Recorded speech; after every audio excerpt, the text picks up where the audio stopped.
You're my music, but you tear me to pieces. So where does it come from? A scene that keeps playing on repeat, ignores the rule of thumb. Oh, where does it come from? Oh, where does it come from? All your emotions with your heart on your sleeve, it won't fade until you paint it black. I let it burn, you call the fire brigade, but I feel that it will come back.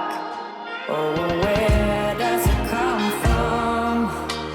Oh, where does it come from? Oh, where does it come from? Oh, where does it come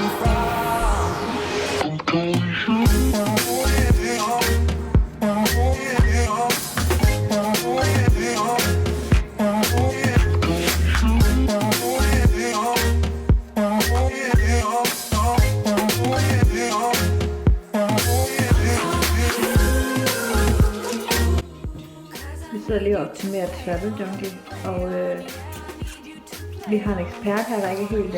Nerd alert. Ja, hun er ikke helt tilfreds med noget, faktisk. Der er plads til forbedring, som man siger. Ja.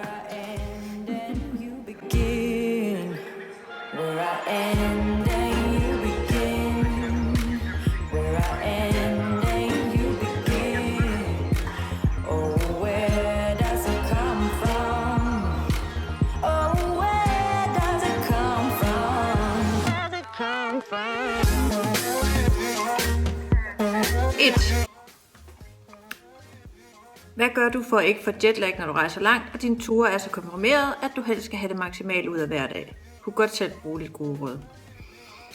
Jeg synes, at når jeg rejser til USA, så får jeg altid jetlag. Det er ligesom om, at den vej, der er det bare rigtig slemt, og det er så fordi, at man rejser tilbage, at dagen ligesom bliver længere, og hvis det er en dagflyver, og man flyver om morgenen eller om eftermiddagen, så kommer frem sådan sidst på eftermiddagen eller om aftenen, så er man jo skidetræt, fordi at det er jo nat derhjemme.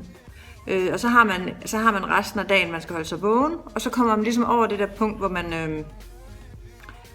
hvor man skulle have sovet, og så kører man ligesom bare videre. Og så når man egentlig skal sove, så sover man et par timer, og så vågner man op, og så er man bare frisk, fordi det er morgen derhjemme. Det kan man sådan godt kæmpe med en 3-4 dage. Og det kan godt være lidt et problem, fordi nogle gange så er min ture kun en 3-4 dage. Men der er ikke noget at gøre. Altså, jeg lever bare med generelt mange færre timers søvn, end jeg sover derhjemme. Herhjemme sover jeg altid 8 eller 9 timer. Men der er altså ikke noget at gøre, når jeg rejser den vej. Den anden vej, Vietnam, Thailand, Cambodia, altså det er ikke noget problem, fordi jeg rejser den anden vej. Der er aldrig jetlagt. Det er skængelt, når jeg flyver ud til USA, det er rigtig slemt. Når jeg flyver hjem, så synes jeg bare, at så sover jeg en enkelt nat, og så er jeg faktisk stabiliseret igen. Men jeg har ikke holdt tiden, altså gå i seng på det tid, altså på den tid det er, der hvor du er. I stedet for, altså det er jeg jo nødt til, at jeg er på en pressetur, hvis vi skal ud og spise kl. 7 om aftenen, amerikansk tid, så kan jeg ikke ligge og sove. Men hvis man er på ferie, altså man kan hurtigt spilde nogle nætter ved at falde i søvn på et hotelværelse. Jeg kender rigtig mange, der kommer til New York, og så skal lige have en skraver, og så har de bare sovet i 12-13 timer, og så er det gået en dag.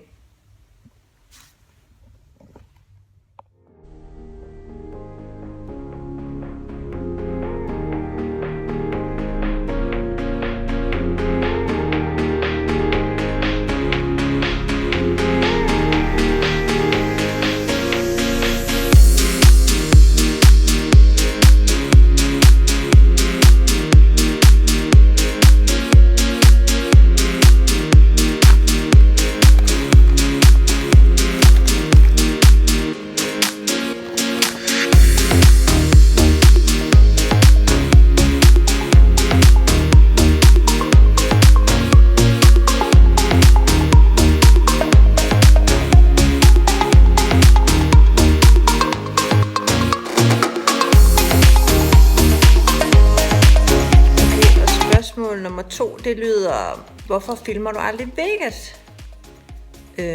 Det gør jeg også. Han ligger i min seng lige nu. Det er ikke meningen, men det gør han altså. Kom, må jeg lige se dig? Det er lidt svært med sådan en selfie-stang og en hund. Hej. Hvor flot. Må jeg lige se? Der var du. Hej. Der var han. Men det er jo ikke videre interessant at filme en hund, der bare sidder sådan der. Nå. Men Vegas, er du sulten? Nå. Og så, er du sulten? Vil du have mad?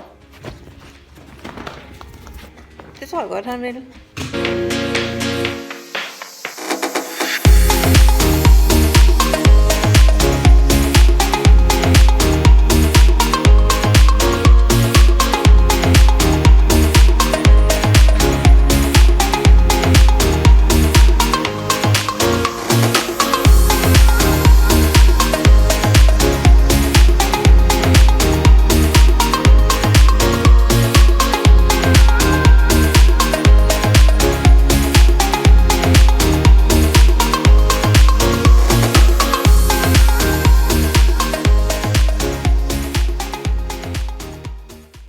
Og næste spørgsmål, det er, hvornår må man godt blive sur? Man må blive sur, hvis man har lyst til at blive sur. Men man skal bare huske på, at når man er sur, så går det mest ud over en selv. Altså, det er jo en følelse, man har inde i kroppen, og det er altid, altså, det er aldrig rart. Og man skal måske tænke over nogle gange, om man er ked af det, om man er skuffet, eller om det er en anden følelse, man har. Men man må blive sur, når man har lyst, og man må godt blive sur, hvis folk spilder ens tid. Så bliver jeg sur. Det er sådan den eneste ting, der kan mig rigtig, rigtig sur. Det er folk, der spiller min tid. Det hader jeg. Tid er dyrebar jo.